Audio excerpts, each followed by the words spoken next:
ಇವರು ಯಾವತ್ತೂ ಕೂಡ ನಮ್ಮ ರಾಜ್ಯದಲ್ಲಿ ರೇಷನ್ ಕಾರ್ಡ್ಗಳನ್ನು ಇದು ರದ್ದು ಮಾಡಿದ್ರ ಬಗ್ಗೆ ಮಾತಾಡ್ತಾರೆ. ಕೇಂದ್ರ ಸರ್ಕಾರ 5,80,00,000 ರೇಷನ್ ಕಾರ್ಡ್ಗಳನ್ನು ರದ್ದು ಮಾಡಿದ ಬಗ್ಗೆ ಇವರಿಗೆ ಬಾಯೇ ಬರೋದಿಲ್ಲ, ಯಾರಿಗೂ ಕೂಡ. ಎಲ್ಲಿಯೂ ಕೂಡ ಇವರು ಇದರ ಬಗ್ಗೆ ಮಾತಾಡೋದಿಲ್ಲ. ಇದನ್ನು ತಾವು ಯೋಚಿಸಬೇಕು. ಯಾವುದಕ್ಕೂ ಸಂಬಂಧಪಟ್ಟಂತ ಒಂದು ಇಂಚು ಜಾಗವನ್ನು ಕೂಡ ಯಾವುದೇ ಒಂದು ಏನು ಎವಿಡೆನ್ಸ್ ಇಲ್ಲದೆ, ಪ್ರೂಫ್ ಇಲ್ಲದೆ ಇದನ್ನು ವಕ್ಫಿಗೆ ಕೊಡುವಂತ ಯಾವುದೇ ಕೆಲಸಕ್ಕೆ ಸರ್ಕಾರ ಯಾವತ್ತೂ ಕೈ ಹಾಕಲಿಲ್ಲ. ಜಾತಿ ಧರ್ಮದ ನಡುವೆ ಕಂದಕಗಳನ್ನು ಏರ್ಪಡಿಸಿ ದ್ವೇಷಗಳನ್ನು ಹಂಚುವ ಬಗ್ಗೆ, ಅಭಿವೃದ್ಧಿಯ ಬಗ್ಗೆ ಯಾವುದೇ ಚಿಂತನೆಗಳನ್ನು ಮಾಡದೆ ಮಾಡುತ್ತಿರುವಂಥ ಅಪಪ್ರಚಾರಗಳಿಗೆ ತಾವುಗಳು ಕೂಡ ಸ್ಪಷ್ಟವಾದ ಸಂದೇಶಗಳನ್ನು ಜನರಿಗೆ ಮುಟ್ಟಿಸುವಂಥ ಕೆಲಸ ಮಾಡಬೇಕು ಅಂತೇಳಿ ನಾನು ತಮ್ಮಲ್ಲಿ ವಿನಂತಿಸಿಕೊಳ್ತಿದ್ದೇನೆ. ಪತ್ರಕರ್ತ ಮಿತ್ರರು ಹಾಗೆ ದೃಶ್ಯ ಮಾಧ್ಯಮದವರಿಗೆ ನಮಸ್ಕಾರ.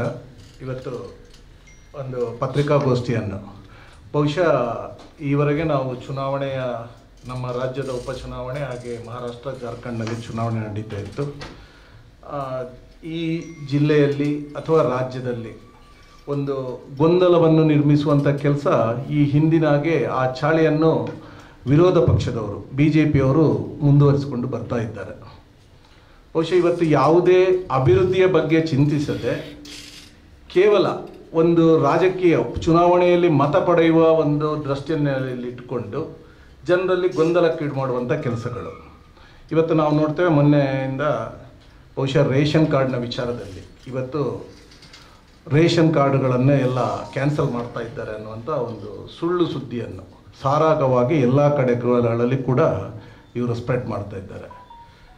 ನಿಜವಾದ ವಿಚಾರಗಳನ್ನು ನಾವು ತಿಳ್ಕೊಳ್ಬೇಕಾಗುತ್ತೆ. ಬಹುಶಃ ನಾನು ನಮ್ಮ ಪತ್ರಕರ್ತ ಮಿತ್ರರನ್ನು ಇದರ ಬಗ್ಗೆ ಬಹಳಷ್ಟು ಸರ್ಕಾರವನ್ನು ಎಚ್ಚೆತ್ತುವ ಕೆಲಸವನ್ನು ಪತ್ರಕರ್ತರು ಪತ್ರಕರ್ತ ಧರ್ಮವನ್ನು ಪಾಲಿಸಿ ತಾವು ಮಾಡಿದ್ದೀರಿ. ಇದಕ್ಕೋಸ್ಕರ ನಾನು ನಿಮ್ಮನ್ನು ಅಭಿನಂದಿಸ್ತೇನೆ. ಆದರೆ ತದನಂತರ ಈ BJP ಯಾವಾಗ ಇದಕ್ಕೆ ಒಂದು ಆ್ಯಕ್ಷನನ್ನು ತೆಗೆದುಕೊಳ್ಳಿಕ್ಕೆ ಯಾರು ಅರ್ಹರಿಲ್ಲ ಅಂಥವರ ಕ್ಯಾನ್ಸಲನ್ನು ಸಸ್ಪೆಂಡ್ ಮಾಡುವಂಥದ್ದು ಅಥವಾ ಇದರ ಬಗ್ಗೆ ವಿಚಾರಣೆಗೆ ಇದು ಮಾಡುವಂಥದ್ದನ್ನು ಮಾಡುವಾಗ ಈ ವಿರೋಧ ಪಕ್ಷದವರು ಇದನ್ನು ಯಾವ ರೀತಿ ಸುಳ್ಳು ಸುದ್ದಿ ಹಬ್ಬಿಸಿದ್ರು, ಇದರ ಬಗ್ಗೆ ಸರಿಯಾದ ಮಾಹಿತಿಯನ್ನು ಜನಗಳಿಗೆ ತಿಳಿಸುವಂಥ ಕೆಲಸ ಈ ವಿಚಾರದಲ್ಲಿ ಯಾರು ಧ್ವನಿ ಎತ್ತಿದ್ರಿ. ನಿಜವಾಗಿ ನಾನು ಹಿಂದೆ ಹೇಳಿದಾಗೆ ಪತ್ರಕರ್ತರನ್ನ ನಾನು ಅಭಿನಂದಿಸ್ತೇನೆ ಅಂತ ಹೇಳಿದ್ದೆ. ತಮ್ಮ ಜವಾಬ್ದಾರಿ ಕೂಡ ಹೌದು. ಯಾಕೆಂತೂ ರೇಷನ್ ಕಾರ್ಡ್ಗಳು ಸುಮಾರು 5,80,00,000 ರೇಷನ್ ಕಾರ್ಡ್ಗಳನ್ನು ಕೇಂದ್ರ ಸರ್ಕಾರವೇ ರದ್ದು ಮಾಡಲಿಕ್ಕೆ ಆಜ್ಞೆ ಹೊರಡಿಸಿರುವಂಥದ್ದು ತಮಗೆಲ್ಲರಿಗೂ ಗೊತ್ತಿದೆ. ಈ ಆದೇಶಗಳನ್ನು ರಾಜ್ಯ ಸರ್ಕಾರಗಳು ಕೂಡ ಪಾಲಿಸಬೇಕಾಗಿದ್ದು ಕೂಡ ಧರ್ಮ. ಆ ಪ್ರಕಾರ ಸರ್ಕಾರಗಳು ಯಾರು ಅರ್ಹರಿಲ್ಲ, ಈ ನಾವು ಹೇಳ್ತೇವೆ BPL ಕಾರ್ಡ್ ಅಥವಾ APL ಕಾರ್ಡಿಗೆ, ಅಂಥದ್ರಲ್ಲಿ ಈ BPLಲ್ಲಿ ಇದ್ದವರನ್ನು, ಅವರಿಗೆ BPLಲ್ಲಿ ಇರಲಿಕ್ಕೆ ಅರ್ಹತೆಗಳಿರೋದಿಲ್ಲ, ಅವರನ್ನು APLಗೆ ಶಿಫ್ಟ್ ಮಾಡಿರುವಂಥದ್ದು ಅಥವಾ ಕೆಲವೊಂದು ಸಸ್ಪೆನ್ಷನಲ್ಲಿ ಇಟ್ಟಿರುವಂಥದ್ದು ಅಥವಾ ರದ್ದು ಮಾಡಿರುವಂಥದ್ದು ಕೆಲವೊಂದು ಆಗಿರುವುದು ಸತ್ಯ. ಆದರೆ ಇದು ಎಲ್ಲವೂ ಕೂಡ ಈಗ ನಮ್ಮ ಎಲ್ಲರ ಆಶೆ ಅಷ್ಟೇ, ಈ BPL ಕಾರ್ಡ್ ಅನ್ನುವಂಥದ್ದು ಯಾರಿಗೆ ಸಿಗಬೇಕು, ಯಾರು ಆರ್ಥಿಕವಾಗಿ ಹಿಂದುಳಿದಿರ್ತಾರೆ, ಅದಕ್ಕೆ ಒಳಪಟ್ಟಂಥ ಮಾನದಂಡಗಳು ಏನಿದೆ, ಇದರಲ್ಲಿ ಬರದಿದ್ದಂಥವ್ರನ್ನು ಕ್ಯಾನ್ಸಲ್ ಮಾಡಿ ಅವರಿಗೆ ಬೇರೆ ಅದರಲ್ಲಿ ಯಾರಿಗೆ ನಿಜವಾಗಿ ಅರ್ಹರಿರ್ತಾರೆ ಅವರಿಗೆ ಅದರ ಪ್ರಯೋಜನಗಳನ್ನು ನೋಡುವಂಥದ್ದು ಒಂದು ಸರ್ಕಾರದ ಧರ್ಮವೂ ಕೂಡ ಆಗಿದೆ. ಅದನ್ನು ನಮ್ಮ ಸಿದ್ದರಾಮಯ್ಯನವರ ನೇತೃತ್ವದ ಕಾಂಗ್ರೆಸ್ ಸರ್ಕಾರ ಮಾಡಿಕೊಂಡು ಬರ್ತಾ ಇದೆ. ಆದರೆ ಇದರ ಒಟ್ಟಿಗೆ ನಾವು ಕರ್ನಾಟಕದ ಜನತೆಗೆ ನಾವೊಂದು ಆಶ್ವಾಸನೆಯನ್ನು ಕೊಡಲಿಕ್ಕೆ ಇಚ್ಛಿಸ್ತೇವೆ. ಸರ್ಕಾರದ ಪರವಾಗಿ ಸರ್ಕಾರದಿಂದ ಮುಖ್ಯಮಂತ್ರಿಗಳು ಕೂಡ ಈ ಮಾತನ್ನು ಹೇಳಿದ್ದಾರೆ. ಯಾವುದೇ ಒಬ್ಬ ಅರ್ಹ ಕುಟುಂಬ ಇದ್ದರೆ ಇಂಥವರಿಗೆ ಖಂಡಿತವಾಗ್ಲೂ ಯಾವುದೇ ಕಾರಣದಿಂದ ಈ ಕಾರ್ಡ್ಗಳನ್ನು ರದ್ದುಪಡಿಸುವಂಥ ಕೆಲಸ ಸರ್ಕಾರ ಮಾಡೋದಿಲ್ಲ. ಅಕಸ್ಮಾತ್ ಅಧಿಕಾರಿಗಳ ತಪ್ಪಿನಿಂದ ಯಾವುದೇ ಈ ಥರ ಆಗಿದ್ರೂ ಕೂಡ ಅದನ್ನು ಸರಿ ಮಾಡುವಂಥ ಕೆಲಸ ಖಂಡಿತವಾಗ್ಲೂ ನಮ್ಮ ಸರ್ಕಾರ ಮಾಡುತ್ತೆ ಅನ್ನುವಂಥ ಒಂದು ಭರವಸೆಗಳನ್ನು ಕೊಡ್ತಾ ಇದೆ. BJP ಪಕ್ಷದವರ ನೀವು ಪ್ರತಿಭಟನೆಗಳನ್ನು ರಾಜ್ಯಾದ್ಯಂತ ನೋಡ್ತಾ ಇದ್ದೀರಿ. ಬೇರೆ ಬೇರೆ ವಿಚಾರಗಳನ್ನು ಇಟ್ಕೊಂಡು ಪ್ರತಿಭಟನೆಗಳನ್ನು ಮಾಡ್ತಾ ಇದ್ದಾರೆ. ಜನರ ಒಂದು ಬ್ರೈನ್ ವಾಶ್ ಮಾಡುವಂಥ ಕೆಲಸಗಳನ್ನು ಮಾಡ್ತಾನೆ ಬರ್ತಾ ಇದ್ದಾರೆ. ಇವರು ಯಾವತ್ತೂ ಕೂಡ ನಮ್ಮ ರಾಜ್ಯದಲ್ಲಿ ರೇಷನ್ ಕಾರ್ಡ್ಗಳನ್ನು ಇದು ರದ್ದು ಮಾಡಿದರ ಬಗ್ಗೆ ಮಾತಾಡ್ತಾರೆ. ಕೇಂದ್ರ ಸರ್ಕಾರ 5,80,00,000 ರೇಷನ್ ಕಾರ್ಡ್ಗಳನ್ನು ರದ್ದು ಮಾಡಿದ ಬಗ್ಗೆ ಇವರಿಗೆ ಬಾಯೇ ಬರೋದಿಲ್ಲ, ಯಾರಿಗೂ ಕೂಡ. ಎಲ್ಲಿಯೂ ಕೂಡ ಇವರು ಇದರ ಬಗ್ಗೆ ಮಾತಾಡೋದಿಲ್ಲ. ಇದನ್ನು ತಾವು ಯೋಚಿಸಬೇಕು. ನಿಜವಾದ ಏನು ಸತ್ಯ ಸಂಗತಿಗಳೇನಿದೆ ಇದು ಜನರಿಗೆ ತಲುಪಿಸುವಂತಾಗಬೇಕು. ನಾನು ಹೇಳ್ತಾ ಇದ್ದೇನೆ ನಿಮ್ಮಲ್ಲಿ, ನಮ್ಮ ಸರ್ಕಾರದಿಂದ ಏನಾದರೂ ತಪ್ಪು ನಡೆಯಿದ್ರೆ ಖಂಡಿತವಾಗ್ಲೂ ಅದನ್ನು ತೋರಿಸುವಂಥ ಕೆಲಸ ಮಾಡಿ, ಖಂಡಿತ ನಾವು ಅದನ್ನು ಸರಿಪಡಿಸುವಂಥ ಕೆಲಸಗಳನ್ನು ನಮ್ಮ ಸರ್ಕಾರ ನಾವು ಮಾಡಲಿಕ್ಕೆ ನಾವು ಮಾಡ್ತೇವೆ. ನಮ್ಮ ನಾಯಕರು ಕೂಡ ಬದ್ಧರಿದ್ದಾರೆ. ತಪ್ಪು ಅಂತ ಕಂಡು ಬಂದಲ್ಲಿ ಅದನ್ನು ಸರಿ ಮಾಡುವಂಥ ಕೆಲಸಗಳು ಯಾವತ್ತೂ ಮಾಡ್ತಾರೆ ಅನ್ನುವಂಥದ್ದು. ಅದೇ ರೀತಿ BJP ಪಕ್ಷದವರಿಗೆ ಇವತ್ತು ನಾವು ನೋಡ್ತಾ ಇದ್ದೇವೆ, ಧರ್ಮಗಳ ನಡುವೆ ದ್ವೇಷಗಳನ್ನು ಹಂಚಿ ಈ ದೇಶದ ನಮ್ಮ ಕಾನ್ಸ್ಟಿಟ್ಯೂಷನ್ ಏನಿದೆ ಇದನ್ನು ಬುಡಮೇಲು ಮಾಡುವಂಥ ಒಂದು ಕೆಲಸ ಸಾರಾಗವಾಗಿ ನಡೀತಾ ಇದೆ. ಇವರಿಗೆ ಅಧಿಕಾರದಲ್ಲಿ ಇರಬೇಕಾದ್ರೆ ಇದೇ ವಿಚಾರಗಳು ಇವತ್ತು ನಾವು ನೋಡ್ತೇವೆ. ಹಿಂದೂ, ಮುಸ್ಲಿಂ, ಕ್ರಿಶ್ಚಿಯನ್ ಅನ್ನುವಂಥದ್ದು, ಪಾಕಿಸ್ತಾನ ಅನ್ನುವಂಥದ್ದು, ಅಥವಾ ಬೇರೆ ಬೇರೆ ಈಗ ವಕ್ಫ್ನ ವಿಚಾರಗಳನ್ನು ಇಟ್ಕೊಂಡಿದ್ದಾರೆ. ಇವರಿಗೆ ಅಧಿಕಾರದಲ್ಲಿ ಇರಬೇಕಾದ್ರೆ ಈ ವಿಚಾರಗಳು ಇವರಿಗೆ ಅನಿವಾರ್ಯ ಅಂತ ಈಗ ಅವ್ರಿಗೆ ಗೊತ್ತಾಗಿದೆ. ಇಲ್ಲದೆ ನಾವು ಇಲ್ಲಿ ನಮ್ಮ ಪಕ್ಷಕ್ಕೆ ಹೆಸರೇ ಇಲ್ಲದಂತ ಆಗುತ್ತೆ ಅನ್ನುವಂಥ ಅರಿವು ಕೂಡ ಅವರಿಗೆ ಸ್ಪಷ್ಟವಾಗಿದೆ. ಆದ್ರಿಂದ ಈ ವಿಚಾರಗಳನ್ನು ಮಾತಾಡ್ತಾ ಇದ್ದಾರೆ. ಇವತ್ತು ವಕ್ಫ್ನ ವಿಚಾರಗಳಿಗೆ ಸಂಬಂಧಪಟ್ಟಂತೆ ನಿಮಗೆ ತಿಳಿಸ್ಬೇಕು ಅಂತಾದರೆ, ಈ ನೋಟಿಸ್ಗಳನ್ನು ಮಾಡಿರುವಂಥದ್ದು ಬಹುಶಃ 2024ರಲ್ಲಿ ಮಾತ್ರ ಅಲ್ಲ, 2019ರಿಂದ 24 ತನಕ ಇದ್ದಂತಹ ಬೊಮ್ಮಾಯಿ ನೇತೃತ್ವದ ಸರ್ಕಾರದಲ್ಲಿ ಸುಮಾರು 226 ನೋಟಿಸ್ಗಳನ್ನು ಅವರೇ ಕೊಟ್ಟಿರುವಂಥ ನಿದರ್ಶನ ಕೂಡ ಇದೆ. ಅದಲ್ಲದೆ ಸದಾನಂದ ಗೌಡರು ಮುಖ್ಯಮಂತ್ರಿಗಳಿದ್ದಾಗ, ಬೊಮ್ಮಾಯಿ ಅವರು ಮುಖ್ಯಮಂತ್ರಿಗಳಾಗಿದ್ದಾಗ ಕೂಡ ನೋಟಿಸ್ಗಳನ್ನು ಕೊಟ್ಟಿರುವಂಥ ವಿಚಾರಗಳಿದೆ. ಇದು ಒಂದು ಪ್ರೊಸೀಜರ್ ಅದರಲ್ಲಿ ಆಗ್ತಾ ಇದೆ. ಆದರೆ ಯಾವುದೇ ಥರದ ಒಬ್ಬ ರೈತರಿಗಾಗಿರ್ಬೋದು ಅಥವಾ ಯಾವುದೇ ದೇವಸ್ಥಾನಗಳು, ಮಠಗಳಿಗೆ ಯಾವುದಕ್ಕೂ ಸಂಬಂಧಪಟ್ಟಂಥ 1 ಇಂಚು ಜಾಗವನ್ನು ಕೂಡ ಯಾವುದೇ ಒಂದು ಏನು ಎವಿಡೆನ್ಸ್ ಇಲ್ಲದೆ, ಪ್ರೂಫ್ ಇಲ್ಲದೆ ಇದನ್ನು ವಕ್ಫಿಗೆ ಕೊಡುವಂತಹ ಯಾವುದೇ ಕೆಲಸಕ್ಕೆ ಸರ್ಕಾರ ಯಾವತ್ತೂ ಕೈ ಹಾಕಲಿಲ್ಲ, ಮುಂದೆಯೂ ಹಾಕುವುದಿಲ್ಲ ಅನ್ನುವಂಥ ಭರವಸೆಯನ್ನು ನಾವು ಕೊಡ್ತಾ ಇದ್ದೇವೆ. ಬಹಳಷ್ಟು ಮಂದಿ ನಿಮ್ಮ ಹಾಗೆ ಮೆಜಾರಿಟಿ ಹಿಂದೂಗಳು ಕೂಡ ಕಾಂಗ್ರೆಸ್ ಪಕ್ಷದಲ್ಲೂ ಕೂಡ ಇದ್ದಾರೆ. ನಮ್ಮ ರಕ್ಷಣೆಯನ್ನು ಮಾಡಿಕೊಳ್ಳಿಕ್ಕೆ ಬೇಕಾದಂತಹ ಎಲ್ಲ ನಮ್ಮ ನಾಯಕರುಗಳು ಕೂಡ ಇದ್ದಾರೆ. ಸರ್ಕಾರ ಇದೆ. ಈ ಒಂದು ಕಾನ್ಸ್ಟಿಟ್ಯೂಷನ್ನಲ್ಲಿ ಇವತ್ತು ಸೆಕ್ಯುಲರಿಸಮ್, ಜಾತೀಯತೆ, ಸಮಾನತೆ, ಅದಕ್ಕೆ ಸಾಮಾಜಿಕ ಬದ್ಧತೆ ಇರುವಂತಹ ಒಂದು ಪಕ್ಷ ಕಾಂಗ್ರೆಸ್ ಪಕ್ಷ. ಅದರಿಂದ ಎಲ್ಲ ಧರ್ಮಗಳ ಹಕ್ಕುಗಳನ್ನು ರಕ್ಷಿಸುವಂಥ ಕೆಲಸ ಕಾಂಗ್ರೆಸ್ ಪಕ್ಷದ ನೇತೃತ್ವದ ಸರ್ಕಾರ ಯಾವತ್ತೂ ಮಾಡುತ್ತೆ. ಆದ್ದರಿಂದ ಯಾರು ಈ ಬಗ್ಗೆ ಅನಗತ್ಯ ಗೊಂದಲಕ್ಕೀಡಾಗೋದು ಬೇಡ ಅನ್ನುವಂಥ ಮಾತನ್ನು ಹೇಳ್ತಾ ಇದ್ದೇನೆ. ಪತ್ರಕರ್ತ ಮಿತ್ರರಲ್ಲೂ ವಿಶೇಷವಾಗಿ ನಿಮ್ಮಲ್ಲಿ ನಾನು ವಿನಂತಿಸಿಕೊಳ್ತಿದ್ದೇನೆ. ನಾನು ಹಿಂದೆ ಹೇಳಿದೆ, ಸರ್ಕಾರ ಏನಾದರೂ ತಪ್ಪು ಕೆಲಸಗಳನ್ನು ಮಾಡಿದರೆ ಅದನ್ನು ಎತ್ತಿ ತೋರಿಸುವಂಥ ಕೆಲಸ ಮಾಡುವ, ನೀವು ಕೂಡ ಮಾಡಿ ಅದನ್ನು ಸರಿಪಡಿಸುವಂಥ ಕೆಲಸ ಮಾಡ್ತೇವೆ. ಹಾಗೇ ಈ ವಿರೋಧ ಪಕ್ಷಗಳು ಯಾವತ್ತೂ ಕೂಡ ನಮ್ಮ ಸಂವಿಧಾನವನ್ನು ಬುಡಮೇಲು ಮಾಡಲಿಕ್ಕೆ, ಜಾತಿ ಧರ್ಮದ ನಡುವೆ ಕಂದಕಗಳನ್ನು ಏರ್ಪಡಿಸಿ ದ್ವೇಷಗಳನ್ನು ಹಂಚುವ ಬಗ್ಗೆ, ಅಭಿವೃದ್ಧಿಯ ಬಗ್ಗೆ ಯಾವುದೇ ಚಿಂತನೆಗಳನ್ನು ಮಾಡದೆ ಮಾಡುತ್ತಿರುವಂಥ ಅಪಪ್ರಚಾರಗಳಿಗೆ ತಾವುಗಳು ಕೂಡ ಸ್ಪಷ್ಟವಾದ ಸಂದೇಶಗಳನ್ನು ಜನರಿಗೆ ಮುಟ್ಟಿಸುವಂಥ ಕೆಲಸ ಮಾಡಬೇಕು ಅಂತೇಳಿ ನಾನು ತಮ್ಮಲ್ಲಿ ವಿನಂತಿಸಿಕೊಳ್ತಿದ್ದೇನೆ. ಅದರ ಒಟ್ಟಿಗೆ ನಮ್ಮ ನಾಯಕರು ಬಹುಶಃ ಎಲ್ಲ ಕಡೆ ಇದು ಪ್ರತಿಭಟನೆಗಳನ್ನು ನಡೆಸ್ತಾ ಇದ್ದಾರೆ. ಸ್ವಾಮಿ, US ಫೆಡರಲ್ ಕೋರ್ಟ್ ಇವತ್ತು ಅಡಾನಿ ಅವರಿಗೆ ವಾರೆಂಟನ್ನು ಇಶ್ಯೂ ಮಾಡುತ್ತೆ. ಯಾಕೆ? ಸುಮಾರು 2206 ಕೋಟಿ ಲಂಚವನ್ನು ಸ್ವೀಕರಿಸುವಂಥ ಒಂದು ಸ್ಪಷ್ಟ ಪುರಾವೆಗಳು ಅವರಿಗೆ ಸಿಕ್ಕಿರುವುದರಿಂದ ಅವರಿಗೆ ವಾರೆಂಟನ್ನು US ಫೆಡರಲ್ ಕೋರ್ಟನ್ನು ಮಾಡಿರುವಂಥದ್ದು. ಇವತ್ತು ಭಾರತದ ನಮ್ಮ ಏನು ಮರ್ಯಾದೆ ಇದೆ, ಇದು ಅಂತಾರಾಷ್ಟ್ರೀಯ ಮಟ್ಟದಲ್ಲಿ ಇವತ್ತು ನಾವು ತಲೆ ತಗ್ಗಿಸುವಂಥ ಕೆಲಸ ನಮ್ಮ ಈ ಉದ್ಯಮಿಗಳು ಇಲ್ಲಿ ಮಾಡ್ತಾ ಇದ್ದಾರೆ. ಇದರ ಬಗ್ಗೆ ನಿಮ್ಮ ನೇತೃತ್ವದ ಕೇಂದ್ರ ಸರ್ಕಾರ ಯಾವುದು ಕ್ರಮ ತಗೊಂಡಿದೆ ಸ್ವಾಮಿ? ನಿಮಗೆ ಇದರ ಬಗ್ಗೆ ಮಾತಾಡಲಿಕ್ಕೆ ಯಾರಿಗೂ ಕೂಡ ಬಾಯಿ ಬರ್ತಾ ಇಲ್ವಾ? ಯಾಕೆ ಇದರಲ್ಲಿ ನೀವು ಚಕಾರವೆತ್ತುವುದಿಲ್ಲ? ಇದನ್ನು ಜನರು ತಿಳಿಯ ಬಯಸ್ತಾರೆ. ಇದಕ್ಕೆ ಉತ್ತರಗಳನ್ನು ತಾವು ಕೊಡಬೇಕು. ಇವತ್ತು ನಾವು ನೋಡ್ತಾ ಇದ್ದೇವೆ, ಇವತ್ತು ಚುನಾವಣೆಯ ಫಲಿತಾಂಶ ಬಹಳ ಸಂತೋಷ ಆಗ್ತಿದೆ. ಕರ್ನಾಟಕದಲ್ಲಿ ವಿಚಾರದಲ್ಲಿ ಯಾರು ಕೂಡ ನಿರೀಕ್ಷಿಸಿರಲಿಲ್ಲ. ಎಲೆಕ್ಷನ್ ಪೋಲಲ್ಲಿ ಕೂಡ, ನಾವು ಎಕ್ಸಿಟ್ ಪೋಲಲ್ಲಿ ಕೂಡ ನಾವು ನಿರೀಕ್ಷಿಸಿದ್ದು. ಆದರೆ ಎಲ್ಲರೂ ಕೂಡ ಹೇಳ್ತಾ ಇದ್ರು 1 ಸೀಟ್ ಬಂದರೆ ಕಷ್ಟ ಅಂತೇಳಿ. ಇವತ್ತು ಬಹುಶಃ ನನಗೆ ಗೊತ್ತಿದ್ದಾಗೆ ಬಹುಶಃ 3 ಸೀಟುಗಳು ಕೂಡ ಬೈ ಎಲೆಕ್ಷನ್.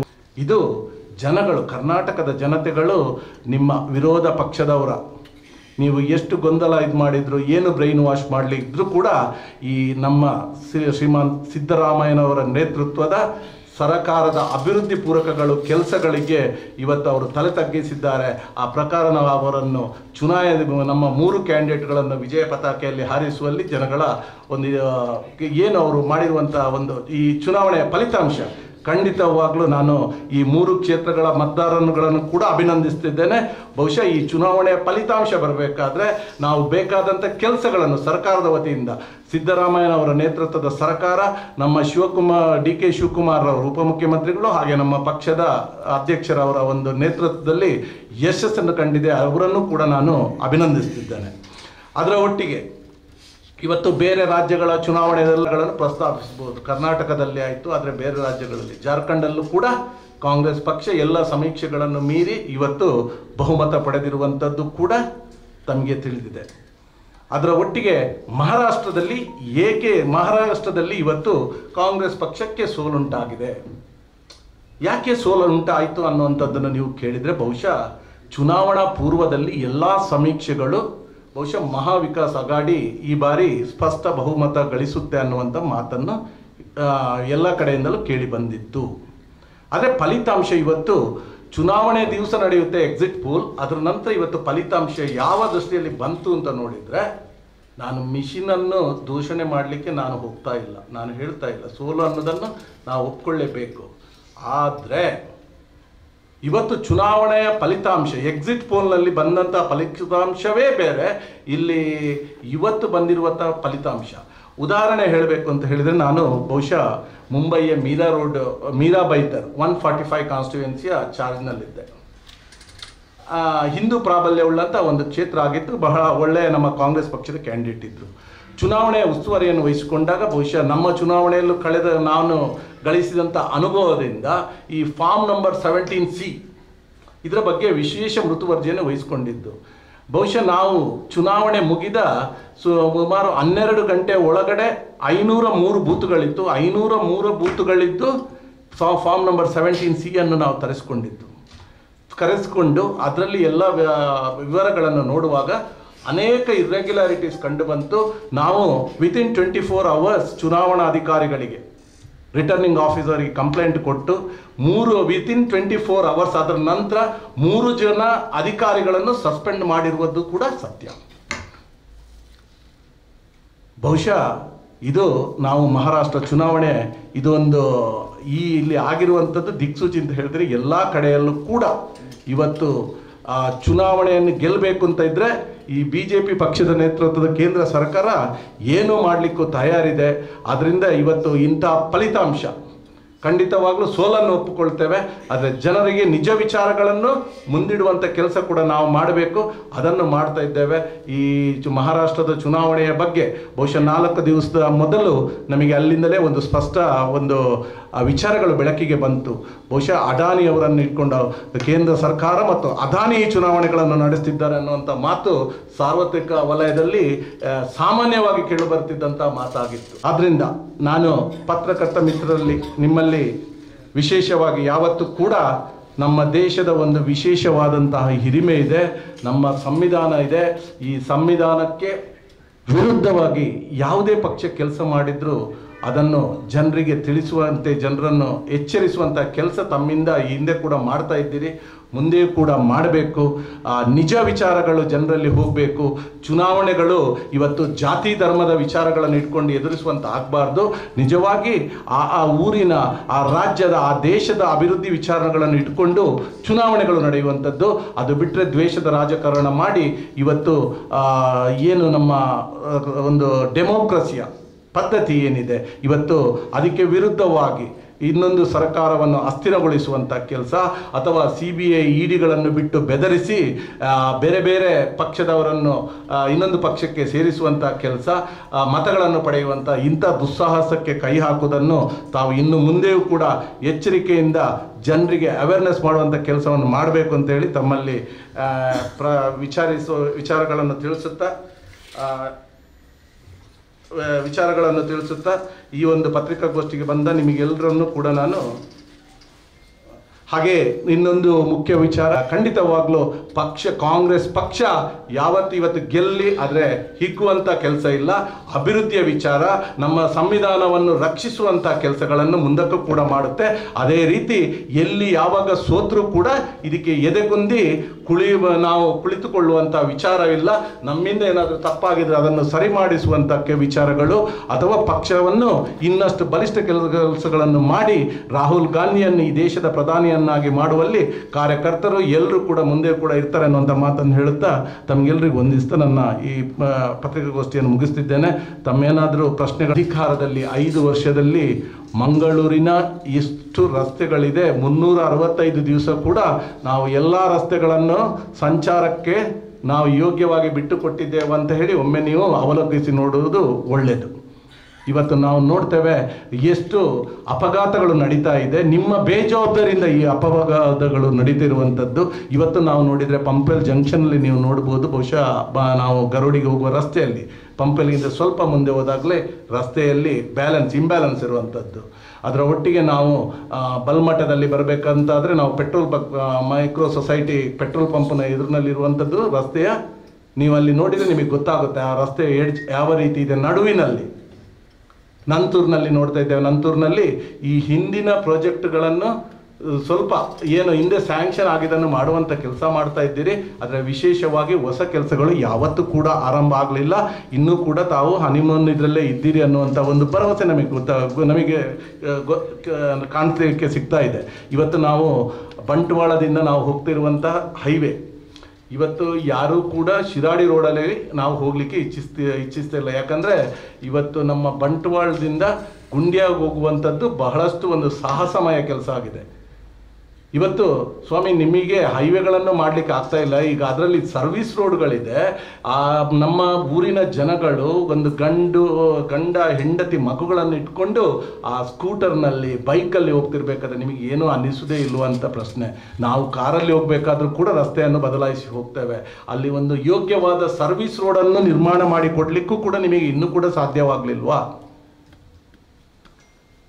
ಆದ್ದರಿಂದ ನಾನು ಮಂಗಳೂರಿನ ಜನಪ್ರತಿನಿಧಿಗಳಲ್ಲಿ, ಮಂಗಳೂರು ನಮ್ಮ ದಕ್ಷಿಣ ಕನ್ನಡ ಜಿಲ್ಲಾ ಪ್ರತಿನಿಧಿಗಳಲ್ಲಿ ನಿಮ್ಮಲ್ಲಿ ಹೇಳಲಿಕ್ಕೆ ಇಚ್ಛಿಸ್ತೇನೆ, ದಯವಿಟ್ಟು ನಮ್ಮ ರಾಜಕೀಯ ನಮ್ಮಲ್ಲಿ ಇರಲಿ, ಆದರೆ ನಮ್ಮ ಪ್ರಥಮ ಆದ್ಯತೆ ಅಭಿವೃದ್ಧಿಗೆ ಇರಲಿ.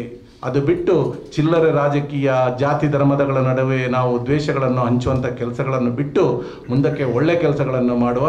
ಬಹುಶಃ ನಾನು ನಿನ್ನೆ ಯಾವುದೋ ಒಂದು ಸೋಷಿಯಲ್ ಮೀಡಿಯಾದಲ್ಲಿ ಸಂಸದರು ಬ್ರಜೇಶ್ ಚೌಟರ್ ಅವರು ಒಂದು ನಮ್ಮ ಊರಿನಲ್ಲಿದ್ದ ಒಬ್ಬರು ಉದ್ಯಮಿ ಇವತ್ತು ಪರದೇಶಕ್ಕೆ ಹೋಗಿ ಒಳ್ಳೆಯ ಉದ್ಯಮ ಹೆಸರನ್ನು ಪಡೆದಂಥವರು ಮಂಗಳೂರಿನಲ್ಲಿ ಇನ್ವೆಸ್ಟ್ ಅವರನ್ನು ಕರೆಸಿರುವಂಥದ್ದು. ಖಂಡಿತವಾಗಲೂ ನಾನು ಅವರನ್ನು ಅಭಿನಂದಿಸ್ತೇನೆ. ಯಾಕೆಂತ ಹೇಳಿದರೆ ಇದು ನನ್ನ ಎಲೆಕ್ಷನ್ ಒಂದು ಪ್ರಣಾಳಿಕೆಯೂ ಕೂಡ ಆಗಿತ್ತು. ನಮ್ಮ ಊರಿನವರು ಇವತ್ತು ಪರದೇಶಗಳಲ್ಲಿ ಅಲ್ಲಿಯ ಅಭಿವೃದ್ಧಿಗೆ ಬಹಳಷ್ಟು ಕಾಣಿಕೆಗಳನ್ನು ಕೊಟ್ಟಂಥವರಿದ್ದಾರೆ. ಇಂಥ ಕೆಲಸಗಳನ್ನು ತಾವು ಮಾಡಿ. ಅಭಿವೃದ್ಧಿಯ ವಿಚಾರದಲ್ಲಿ ನಮಗೆ ಯಾರಲ್ಲೂ ಕೂಡ ನೀವು ಒಳ್ಳೆ ಕೆಲಸ ಮಾಡಿದರೆ ಖಂಡಿತ ಮುಂದೆ ನಿಂತು ನೀವು ಒಳ್ಳೇದು ಮಾಡ್ತಿದ್ದೀರಿ, ನಿಮ್ಮೊಟ್ಟಿಗೆ ನಾವಿದ್ದೇವೆ ಅನ್ನುವಂಥ ಮಾತನ್ನು ಹೇಳಲಿಕ್ಕೆ ಇಚ್ಛಿಸ್ತೇವೆ.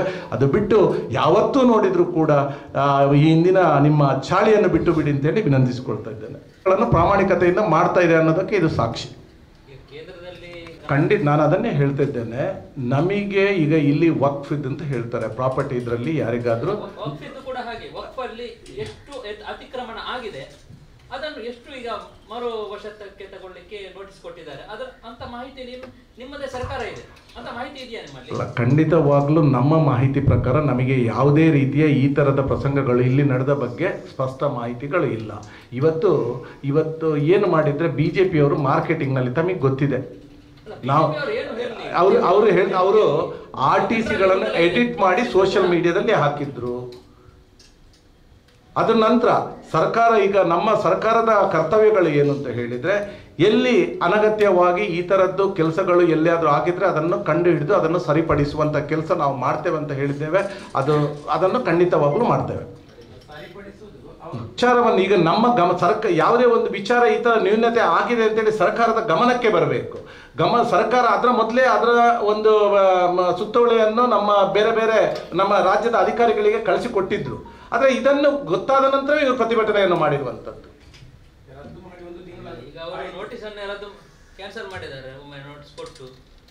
ಯಾವುದನ್ನು? ರೇಷನ್ ಕಾರ್ಡ್ ಅನ್ನು ಅದೆಲ್ಲ ಗೊಂದಲ ಆದ್ಮೇಲೆ BJP ಅವರು ಪ್ರೊಟೆಸ್ಟ್ ಮಾಡಿದ್ಮೇಲೆ ಯಾಕೆ ಅಂತ ಆಯ್ತು. ಈಗ ನಿಜಕ್ಕೂ ಈಗ ಮಂಗಳೂರು ಅಥವಾ ಬೇರೆ ಕೊಟ್ಟದ್ದು ಯಾವಾಗ ಸುಮ್ಮನೆ ಕೊಟ್ಟು 3-4 ವರ್ಷ, ಅದರ ನಂತರ ಅವರು 5 ವರ್ಷ ಇದ್ರಲ್ಲ. ಅವರ ಸರ್ಕಾರ ಇತ್ತಲ್ಲ 5 ವರ್ಷ. ಹೌದು, ಅವಾಗ ಏನು ಮಾಡ್ತಾ ಇದ್ರು ಅವರು? ನಾವು ಮಾಡ್ತಾ ಇದ್ದೇವೆ. ಈಗ ನಮ್ಮ ಸರ್ಕಾರ ಬಂದು ಇಲ್ಲಿ ಆಗಿರುವಂಥದ್ದು ಕೇವಲ 1.5 ವರ್ಷ ಆಯ್ತು ಅಷ್ಟೇ. ಇನ್ನು ನಮಗೆ 3 ವರ್ಷ ಬಹಳಷ್ಟು ಕೆಲಸಗಳು ಮಾಡಲಿಕ್ಕಿದೆ.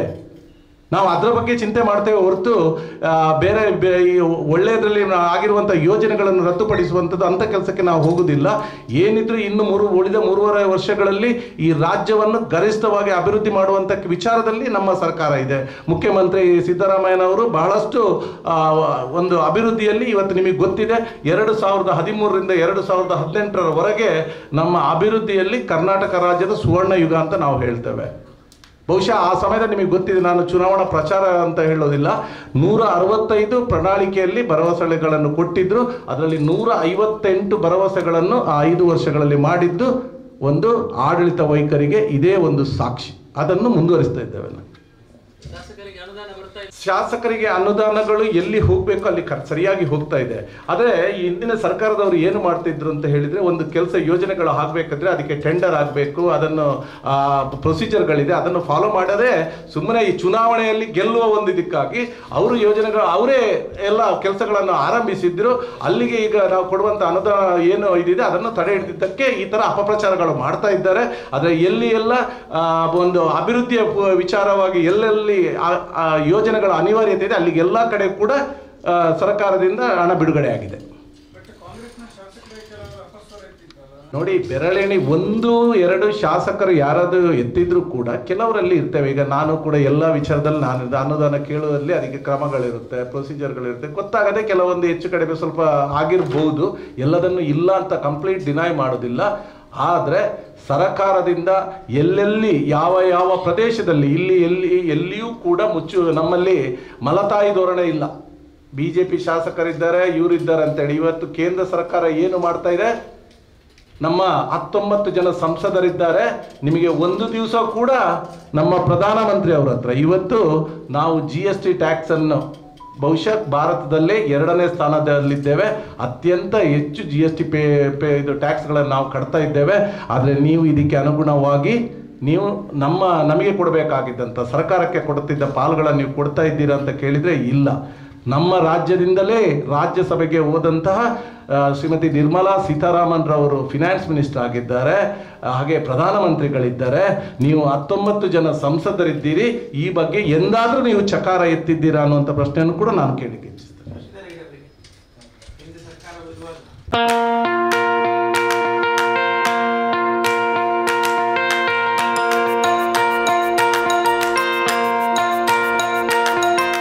Dr. M.V. Shetty Institutions, Mangaluru. Empowering dreams and achieving greatness since 1985. Dr. M.V. Shetty College prides itself in its history of 38 years.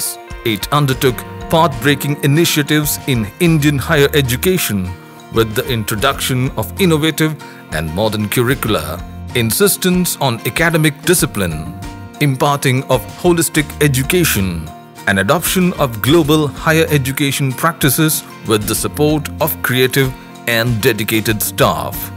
First private college in Karnataka offering diverse healthcare programs, offers you multiple of courses.